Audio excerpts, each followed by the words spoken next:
Macro market trends, stock selection, ETFs, options. Just some of the topics covered in Cook's Kitchen. Is the VIX telling us the market is complacent? Well, time to demystify this fear gauge with our tactical trader, Kevin Cook, who joins us once again, as he does each week, from Cook's Kitchen, stirring all of that stuff that brews on those burners in that kitchen. Kevin, before you tell us if the VIX is hinting that a correction is imminent, can you break down how the VIX is actually calculated for people who don't know? Sure, yeah. It's so commonly referred to as the fear gauge, and people watch it all the time. And people have a rough idea, most traders and investors, that when it's below 20, the market might be complacent and we might be due for a spike back up to 30. But it's important to know what it is. So at the Chicago Board Options Exchange, they trade options, call options and put options on the S&P 500. They call it the SPX there. Yeah. Now, when there's a large volume of put buying, that tends to send the price of the VIX up, because it's about implied volatility. Okay. It's how much more are investors paying for puts than they were yesterday, so to speak, or than they were this morning. And so a large volume of put buying can cause the VIX to spike. Now, who's buying those puts? Well, a pretty important customer in our financial markets, institutional investors, because many of them are benchmarked to the S&P 500. And if they want to hold their stocks, whether it be in mutual funds or hedge funds, pension funds, they buy portfolio insurance by buying puts on the SPX. So just to review here, this is a 3-year chart of the VIX, and you can see the terrific spike we had in early 2010 in May. That was the flash crash. And then we had another one in March of 2011, the Japanese earthquake. And then obviously our summer swoon, the debt ceiling debacle, low GDP, Europe heating up, and that sent us into the stratosphere again, up above 40, and we hung out above 30 there for a while. And that was really, it's actually two things. It's not only regular put buying, but it's also a measure of how much do we expect the market to move on any given day or week. That gets priced into the call and put options on the SPX. So if I'm understanding this correctly from the looks of the chart, it seems that we might be due for a swing back to 40. Is the VIX predicting that? So that's the thing, is people want to use the VIX as a leading indicator. Is it telling us, when it's way down here below 20, is it saying that the market's complacent and we're due for a big sell-off? Sometimes that's true. What also needs to be understood, though, if I could show you a 10-year chart of the VIX, I could show you periods where the VIX just kept creeping lower as the market kept creeping higher. And that can go on for a long time. Just like we talk about, markets can remain irrational longer than you can remain solvent.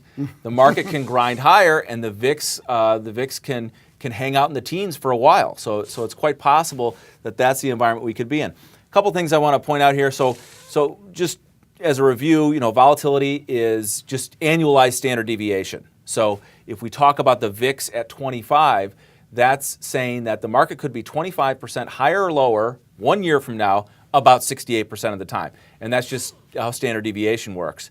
Doesn't really seem useful, but what seems more tangible to people is, hey, low VIX means the market's complacent and we're going to spike higher.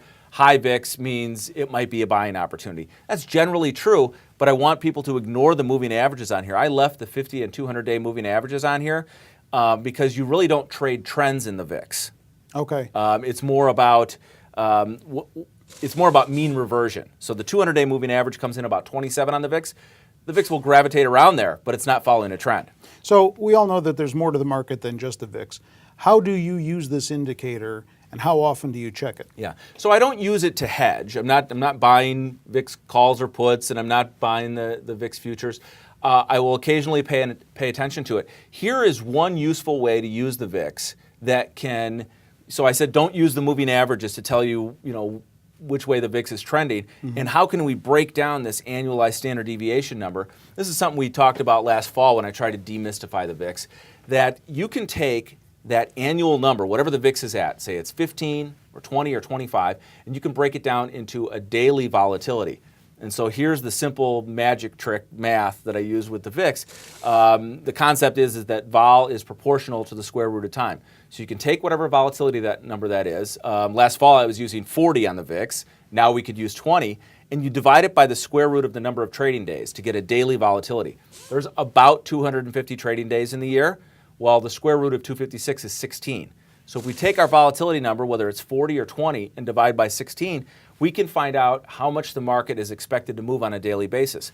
Now, back last fall, when the VIX was trading around 40, you divide by 16, you get 2.5% daily volatility. That's about the kind of market moves we were getting. We weren't really getting any big 3% moves. On August 4th or 5th, I believe, we had a big 60-point move in the S&P, which was a 5% move. Very rare. After that, we tended to get we were getting a lot of 2.5% moves. Now, look at what the market's doing now, right? We're getting the S&P moves up 10 points, comes back 8 points. Moves up 12 points, comes back 7 points. That's what we're getting now. So if you took a VIX volatility of 20 and divided by 16, you'd get 1.25% moves. And that's about what we're getting is 1.25% moves. So this is how accurately the VIX it's like a thermometer or a barometer telling you what is the market doing on a daily basis and what can we expect and how much fear is built in.